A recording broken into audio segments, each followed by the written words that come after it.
माजी सरपंच दत्तात्रय शिंदे तसेच उद्योजक नवनीत हातपुडे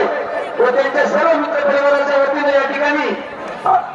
रामभाऊ शिंदे परिवारातील मंडळीच्या वतीनं या ठिकाणी आपण पुणेरी पगडी आणि